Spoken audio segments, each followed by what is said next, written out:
Okay. So can you see? Yeah, you see the presentation, right? Mm-hmm. Yes. Okay. Yes, yes. Okay, sounds good. So today we have with us María Sánchez García. I think you know her for a few weeks already, right? María made her PhD as a shared collaboration between the Astrobiology Center in Madrid and also the National Astronomical Observatory. But these two institutions, like IA, don't give titles, PhDs. So she defended her thesis at the Universidad Complutense de Madrid in last year. Not this year, actually. Yes. So today she will be talking about star formation relations in luminous infrared galaxies. And whatever you want. Hello, everybody. Thank you, Tanya, for the nice introduction. In this seminar, I'm going to talk about my thesis work that focuses on the study of the star formation relations in luminous infrared galaxies. Star formation in a galaxy takes place in massive, cold, and large structures of molecular gas known as giant molecular clouds. These clouds have a mass of 10 to 5, 10 to 6 solar masses, and typical sizes between 10 and 150 parsecs. Star formation occurs in denser regions inside these clouds, where it is formed from isolated stars with low mass to star clusters, where clusters with massive and young stars can produce H2 regions. The problem in star formation is to understand the mechanisms involved in the formation of new stars. In extragalactic star formation, we observe the ensemble of clouds in the galaxies. When we have observations of different galaxies, we find a relation between the star formation rate and the amount of molecular gas content in the galaxies. This relation is a simple power law and is known as the Kennicutt-Schmidt law or Schmidt-Kennicutt law. And we can see in the figure the plot obtained by Kennicutt, where he represented the star formation rate, surface density, as a function of gas surface density in a sample of galaxies with observations at several kiloparsec scales. These two physical parameters fit simultaneously the distribution of the different galaxies population with a slope of 1.4. However, more recent works found variations in the Kennicutt-Schmidt relation, depending on tracers, spatial scale, and galaxy populations used or considered. Some examples are here. For example, in the left panels, we see that there are variations when you choose or you study the molecular trace, want to trace the global molecular gas using CO120 and the dense molecular gas using HCN120. We find here there is higher scatter here than here, and when we use dense molecular gas, we find a linear relation. Another example is if we choose several different galaxy populations, we find a bimodality in the Kennicutt-Schmidt relation. Despite all the studies done to understand the star formation, the processes involved in the formation of new stars are still not fully understood. So in this work, we will address the issues encountered from observations at high angular resolutions, studying different environments and properties of gas in a galaxy population hasn't been studied in depth, in this case, luminous infrared galaxies. This work is divided into parts that correspond to two different projects. with the same aim to study star formation relations in luminous infrared galaxies. In the first part, we study a single object, and from the different observations at different spatial scales, we can study in detail the Kennicutt-Schmidt relation, the influence of the dynamical environment on the star formation process. After that, we extend this analysis in example of objects. Then, first, we study the galaxy NGC 1068.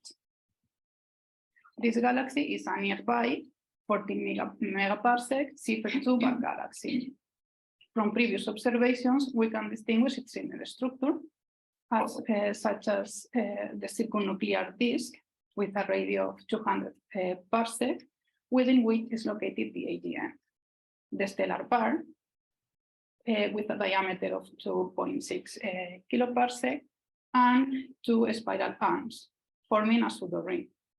This structure is known as starburst ring because most of the recent star formation is concentrated in this structure. Due to its proximity and the fact that it can be seen practically face on, this galaxy is very favorable to study it in detail.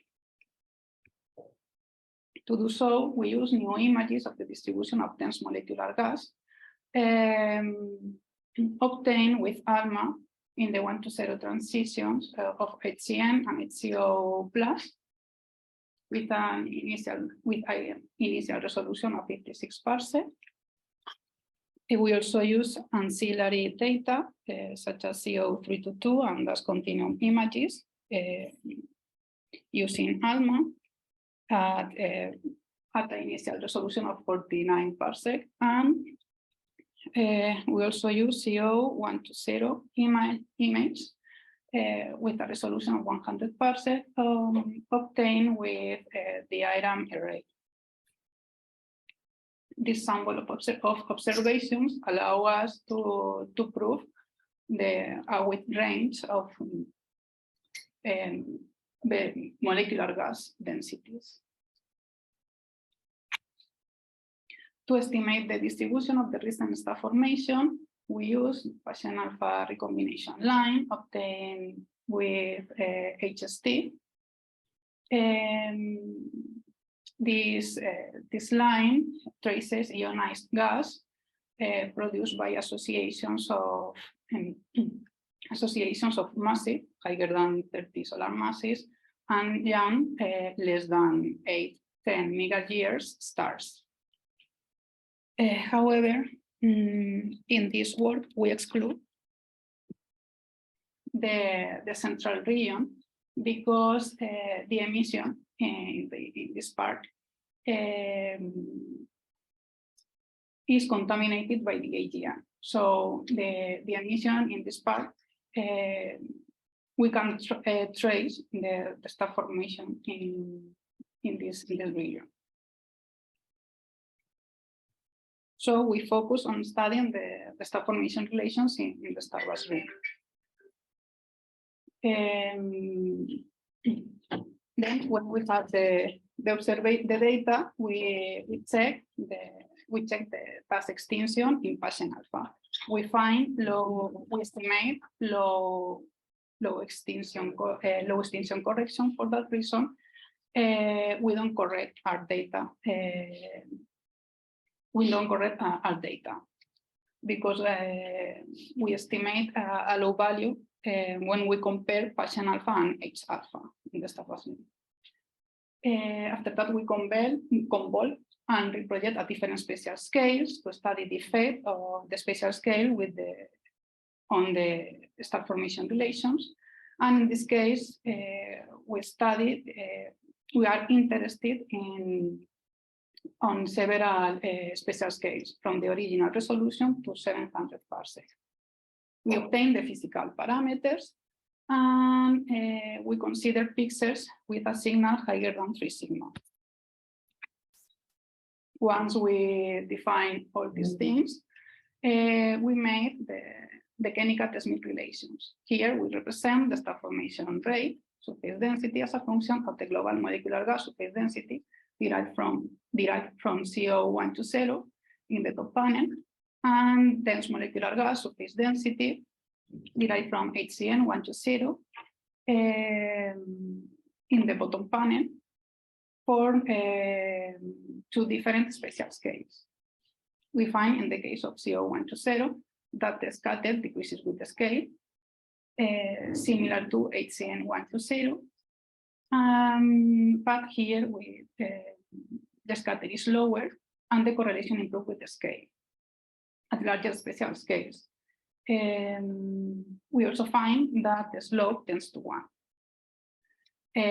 This value of the slope or the tendency means that the star formation efficiency, that is defined as the ratio of the two axes, is approximately constant. However, we see that, for example, at scales of 400 parsec, some data sets don't follow that trend.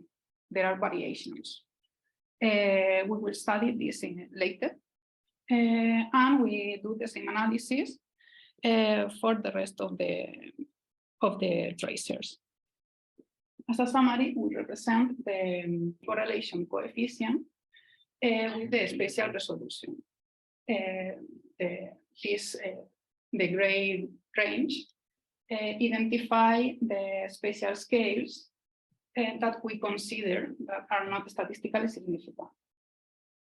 And we find that the correlation increases monotonically, improves monotonically with the scale, and we find variation with the different tracers. For example, HCN 120 that trace the dense molecular gas with CO120 that trace the global molecular gas.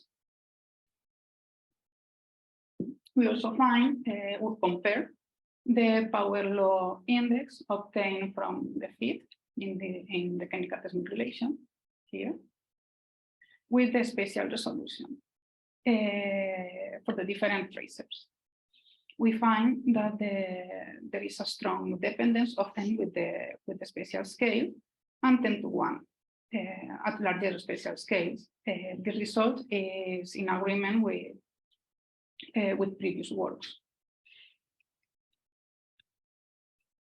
We can put in context, or we can compare our data, our galaxy, with previous works using HCN 120 to trace the dense molecular gas. Here, the previous works have a wide range of spatial resolution of the data. For example, here, this data have scales of 1 kiloparsec, and for example, this or some of these data have spatial resolutions of 200 parsec. So we compare the lowest, the initial resolution of our data and the largest resolution that we consider, 700 parsec. And we find in both that the data lie the trend, and is NGC occupies an NGC 1068 occupies an intermediate region in the plot. This means that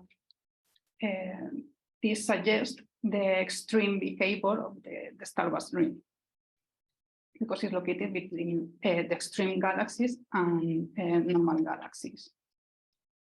As we saw before, we can study the cloud of points, the variations of the data at scales like 56 parsec to study the variations of star formation efficiency. So now to obtain information about the variations of if it's constant star formation efficiency in the galaxy, we compare the star formation efficiency of the dense molecular gas with the luminosity of HCN at 56 parsec. We see that there is high scatter, and the values of star formation efficiency cover a range of 1.5 times. the average value of the star formation efficiency. In this case, we say here the depletion time, that is the inverse of the star formation efficiency, that is a value of 100 megayears. This value is similar to the values obtained in normal galaxies at similar spatial scales. However, when we focus on the most efficient regions in green, for example, we find that the depletion time has a value of 50 megayears. This value is similar to the values that we find in extreme galaxies.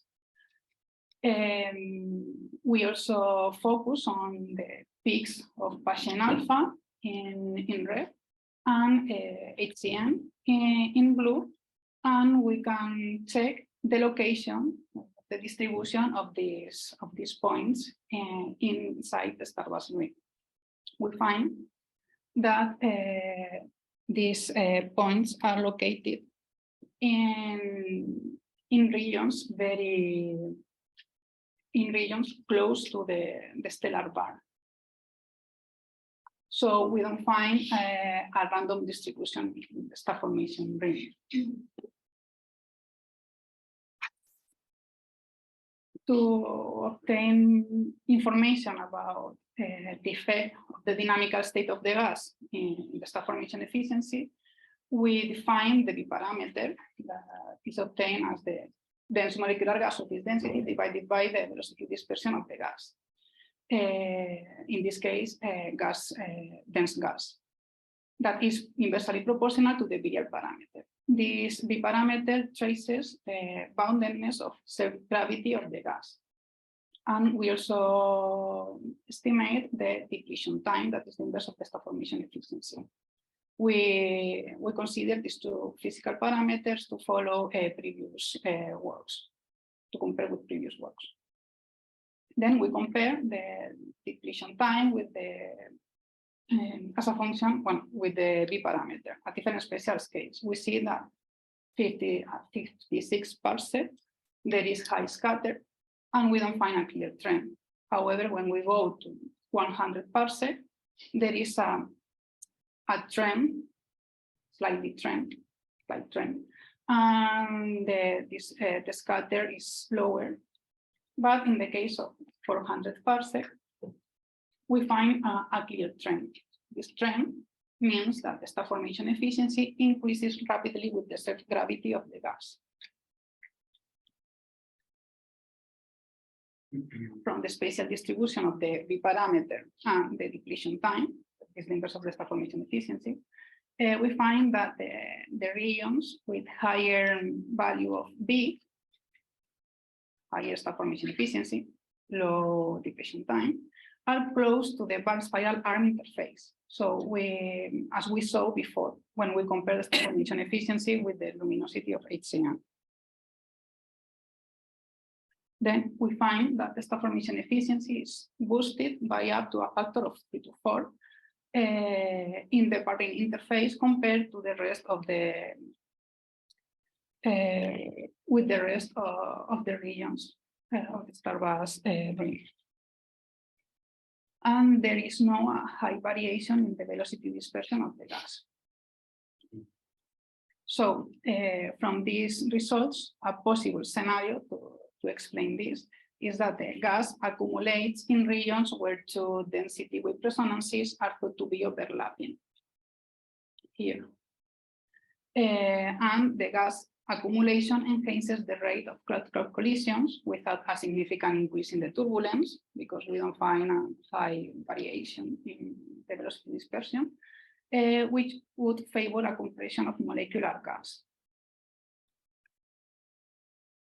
NGC 1068 is not an isolated case that illustrates how the complex molecular gas dynamics in the bar spiral arm interface can trigger star formation activity in the disk of the galaxies.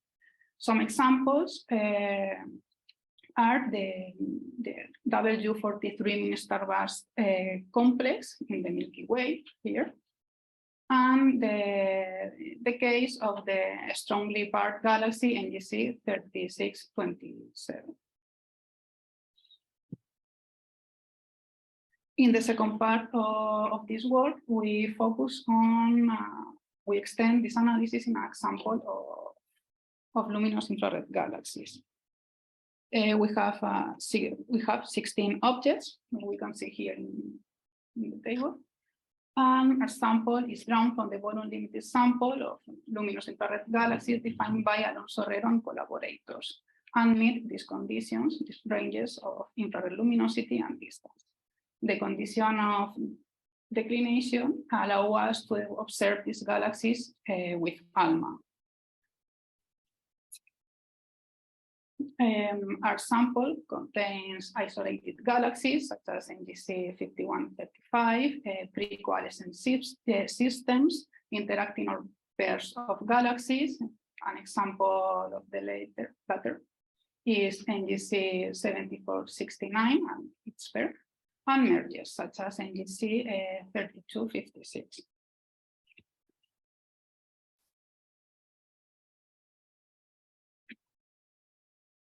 In this case, we use ALMA CO to do one observations to trace the cold molecular gas in the sample. And these observations provides a range of initial resolutions from 25 to 100 parsec. So we consider a common spatial scale to study these galaxies, that is 90 parsec, because only one of the galaxy of a sample has 100 parsec, a resolution of 100 parsec. As an example of the CO2 map, we can see here in the figure this map in the case of the galaxy ISO 320. To trace the recent star formation, we also use Paschen alpha recombination line taken with MIG-MOS instrument from HST. As an example, here we can see the map of this of Paschen alpha in the same galaxy. So to study the effect of the star formation relations with the scale, we convolve and reproject at different spatial scales as we did in NGC 1068. In this case, the spatial scales that we study are 90, 240, and 500 parsec.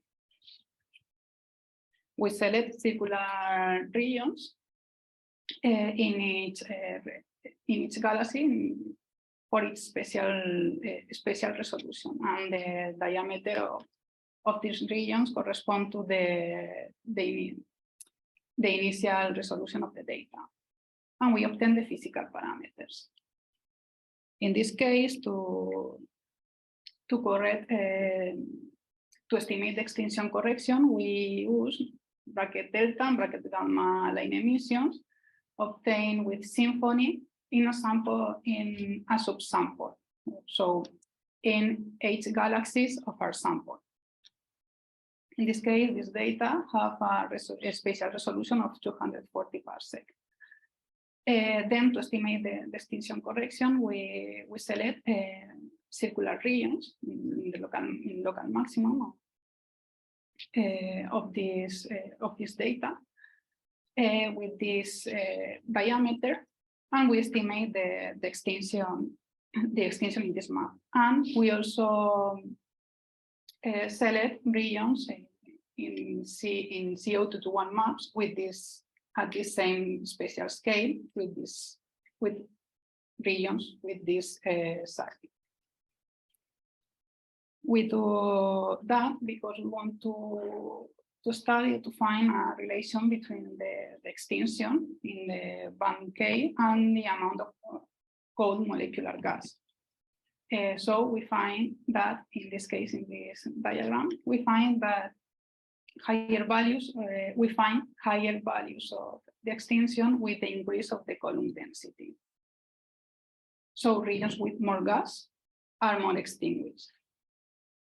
With this in mind, we made a division in ranges in this diagram, and we supposed that our sample have or show the same behavior, this tendency at different spatial scales. So we do that because we estimate in each range the mean value and the standard deviation, and for each region of our data, for each region here, we estimate the column density, and then we find the location of those regions in the diagram. So, for example, if one region fell here, then we consider the mean value of the extinction of this range in that region, and we correct the extinction like this. Once we finish to do this process, we represent the Kennicutt-Schmidt relation for each individual galaxy at 90 parsec. As an example, in the left panel, we see the galaxy Ira, and we find a simple power law in the data of this galaxy. We find that 75% of our sample follows a simple power law. The data of these galaxies follow a simple power law.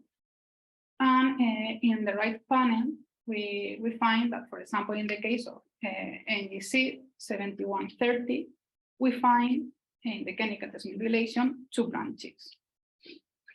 One branch shows higher values of star formation rate and molecular gas, and is located in the central kiloparsec region of the galaxy. This region, this branch is called, we call this branch as high-end regions, and low-end regions, the other branch, with lower star formation rate and molecular gas values. This branch is located in the more external disk region. We find this dual behavior in 25% of our sample. If we separate, if we represent all the data of dual galaxies in a Kennicutt-Schmidt plot, all the data of non-dual galaxies in other Kennicutt-Schmidt plot, we find that in the case of dual galaxies, the data show higher, stronger dual behavior. However, non-dual galaxies follows a simple power law. We can think that maybe this dual behavior is due to the consideration of, because the estimation, our estimation of the extinction correction. So we represent here the data with extinction correction in dual galaxies at 90 parsec and without extinction correction. We find that the duality is not caused by the extinction correction.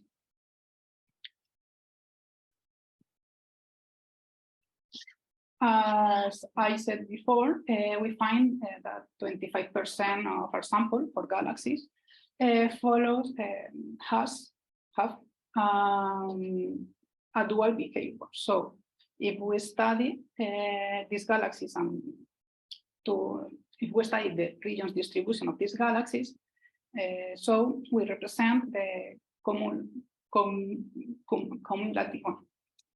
This plot where we represent the distribution of the regions and the molecular mass, gas mass, with the radial distance. And we find that the regions of high-end, black color, are located in the central kiloparsec, as we saw before in the case of NGC 7130. and the regions of low N are located in larger radius. When we study the Kennicutt-Schmidt relation at different spatial scales, we find that in the case of dual galaxies, the duality disappears. And we see a simple power law, like in the case of non-dual galaxies. So the duality that we see is seen only thanks to the high angular resolution of the ALMA data. Okay, but we can think, or we can ask the differences of the sample, or why some galaxies have a dual behavior in the Kennicutt-Schmidt relation, and why the other no. So we check the fraction of AGNs, merges, and pairs, and we find similar fractions of this in dual and non-dual galaxies. So we don't find a clear difference in the sample. To study what causes the duality, or to obtain more information about this behavior, we study the dynamical state of the molecular gas. So we represent the distribution time as a function of the B parameter for dual and non-dual galaxies at 90 parsec. In the case of dual galaxies, we see that there is high scatter. However, when we separate low-N regions and high-N regions and low-N regions in blue, we find that high-N regions show gas, more efficient gas, with higher self-gravity. In the case of non-dual galaxies, in the right panel, we don't find a clear trend.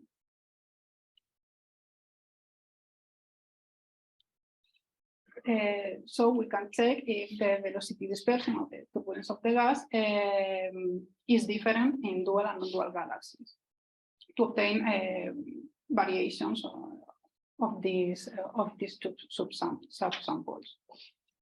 So in the case of dual galaxies, when we represent the star formation efficiency as a function of the velocity dispersion of the gas, we find that the mean value of all the data in yellow is similar to the mean value in magenta obtained in non-dual galaxies. However, when we separate high-N regions and low-N regions, we find variations. We find that high-N regions show higher values of velocity dispersion. So we find variations in between low and high-N regions. And the high-N regions are located in the central regions of the galaxies, in the central kiloparsec. So we can think, okay, we can separate non-dual galaxies. We can separate inside each non-dual galaxy the central region and non-central region and external regions. So when we separate central regions and external regions, we don't find a variation. Then a possible scenario from these results is that maybe cloud-cloud collisions could be obtained near the location of resonances in the central regions of dual galaxies.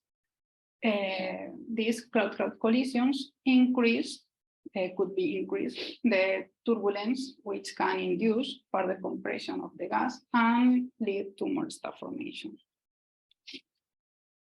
Then the conclusions of my work is observations at high angular resolution allow us to study the star formation efficiency variations. We find differences in the efficiency depending on the dynamical environment inside the galaxy. We obtain evidence of the modality of the star formation relations in a fraction of extreme galaxies, and these results suggest limitations and non-universality of the Kennicutt-Schmidt law at high angular resolution. But this work is not enough. And now here I'm going to start the study. I'm in the XTREME project with Tanya. And here I want to study a sample of luminous infrared galaxies, but with this, here we can see the difference with the samples of the galaxies that I studied in my thesis.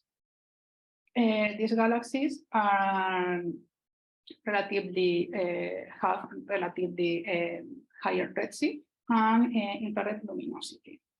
Some of them are in common. And here I'm going to try to study the influence of the dynamical environment or an existence of duality on a sample or in this new sample. In this case, I'm going to use star formation as a star formation rate tracer, Paschen beta recombination line, and to trace the gas, the CO2-1. We also sent an ALMA proposal to study to trace the dense molecular gas in some galaxies of the subsample of my thesis, the object of my thesis. Yeah, so thank you.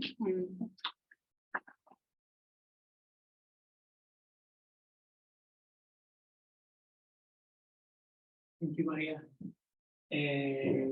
Is there any question? Yeah, very interesting work. There's a lot of discussion about that. But I have one question that crossed my mind from the very beginning. You're looking at very, very small scales. So how much do you worry about efficient sampling of the stellar populations? If you are measuring star formation rates from recombination lines. So if you have like even one O star can produce enough H alpha or bracket gamma or Paschen alpha to measure it. But one star is not enough to give you a reasonable sampling of the stellar population. So you can convert that to a star formation rate. So how much do you worry about that? Like there is the famous prescription from Kennicutt and Evans that if you go to scales less than 1 kiloparsec, you start getting in trouble because you don't sample well the mass function of the stars. Or if you go to very low star formation, if you have less than 1,000 stars in the region that you are looking. So I was wondering how much do you worry about that? Is that a factor that they could crop in your starter or? The problem of use these high angular resolutions is that, for example, okay, you see the relation, the Kennicutt-Schmidt relation, because you have information of for example, of a huge region, and you have different stages of the star formation process. Mm-hmm. So you have then gas without stars, gas with stars that you don't find the stars because are embedded, and this process. You have and then statistical distribution, and then you find that relation.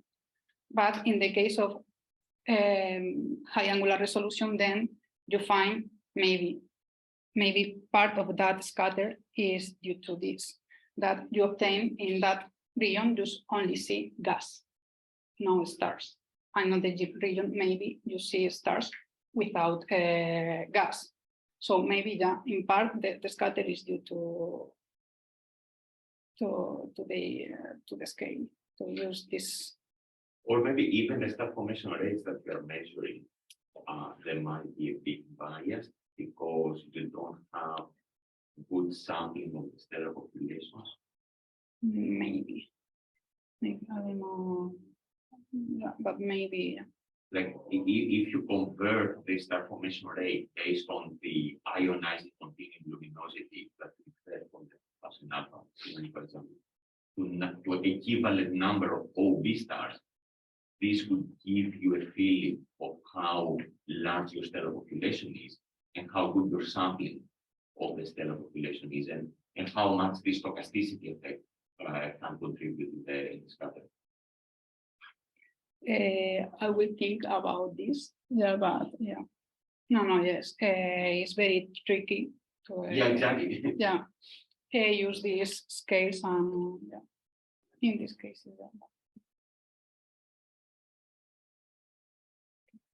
Do you know what is the minimum mass that the cluster have? So that's the thing. In the review, Kennicutt-Schmidt, what they say is that the minimum mass is about 1,000 solar masses, but then you start getting into problems of do you have important sampling of the IMF, like what is an IMF? So one could start playing games and making experiments and start with a mass function and sample from a mass function and see what is the minimum number of stars where the stochasticity does not affect your measurement of the star formation rate. Yeah. So you can start from a mass function of stellar populations of different ages and sample from that and calculate the ionizing continuum flux for 5 stars, 10 stars, 100 stars, 1,000 stars, and see where it starts stabilized. I think that's a good idea for regions where definitely you have less. Well, in this case, we would have to use the stellar continuum as a tracer for the mass, right? But in Or you order can use the Paschen alpha luminosity, the emission line luminosity, and convert that to an equivalent OB star number of OB stars when you use the mass function weighted UV output of the star. yeah, these are very luminous. These not for these particular galaxies, but in luminous infrared galaxies in general, the cluster masses that you find is like 35. All right, think good. But there might be some regions that Exactly. are undersampled. That's the thing, because you're looking at tiny regions, like 90 parsecs is tiny.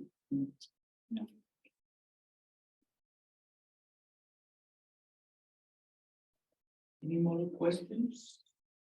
Right. So maybe first just to follow up on that a little bit. So I mean, in principle, you if the star formation is like very obscured, you could also like try to estimate the star formation rate by looking at the dust continuum emission, right?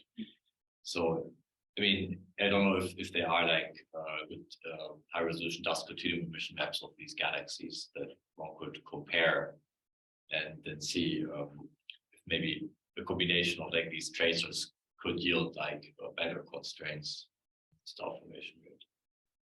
Just a thought that I had. And I had one other question. So it was a little surprising to see like that there are like no that there's no like merger trigger or anything that seems to trigger this enhanced star formation rate.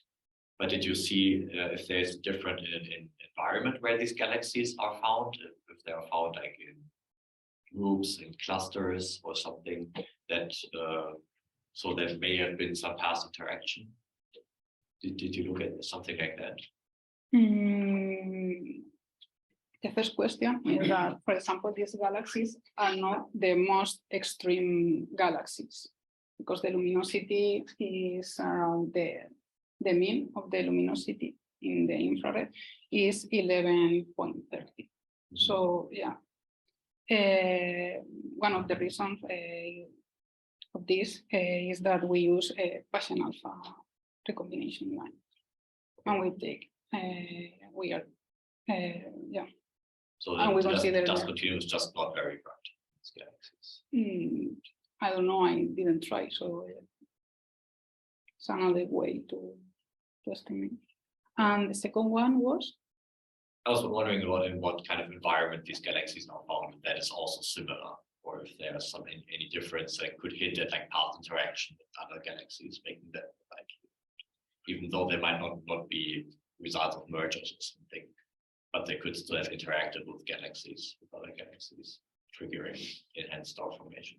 If we find differences. Yeah, different in the environment, speaking of these galaxies.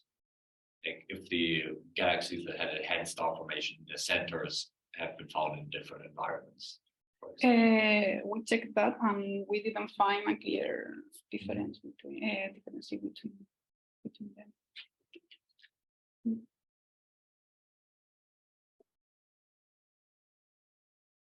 These are all early interacting galaxies. You don't have actually that's the Yeah, this one of the goals of Yeah. the project is to expand that to later stages of interaction where you have almost coalesced mergers.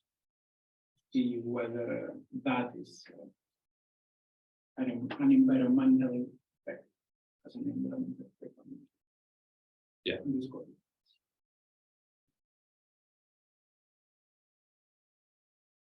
More questions? Online? Yes. So in the STEAM project, I'm going to study more distant galaxies, right? yes. High rates. So do you expect any difference in the spatial resolution of your data? The spatial resolution is very similar. Because, Yeah, yeah, 90, 100 parsec. okay. That's not In CO 2 to 1. In Passion beta is better, it's 50 parsec. Okay, spatial so in resolution. more distant galaxies, you would have the same And- spatial resolution. Our distant bar is not, is local. Yeah, of course. yeah.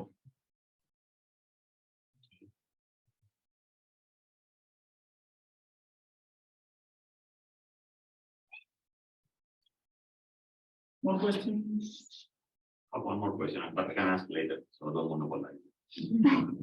I think we can go for one more and Sure. Yeah, so, do you have maps of the masses of the galaxy, the stellar masses, so you can compare the location of the different regions on the subgalactic main sequence plot, like star formation rate, stellar mass, and see whether some of these regions could be considered as like a starbursty regions, the ones, for example, that are falling on the Smith-Kennicutt relation. Would they fall on the starburst region of the main sequence? In NGC 1068, we studied the stellar mass, but in the sample of this second part, we don't obtain Okay. the stellar mass. TBD. Yeah, that would be very interesting. It's Hmm. it will be done. Okay, so USA. That would be interesting. Are there data? Not at these resolutions with JWST. But it would be very Yeah. Yeah, that would be interesting. Yeah. Because then you can look at local enhancement. Okay. Thank you, Maria, again.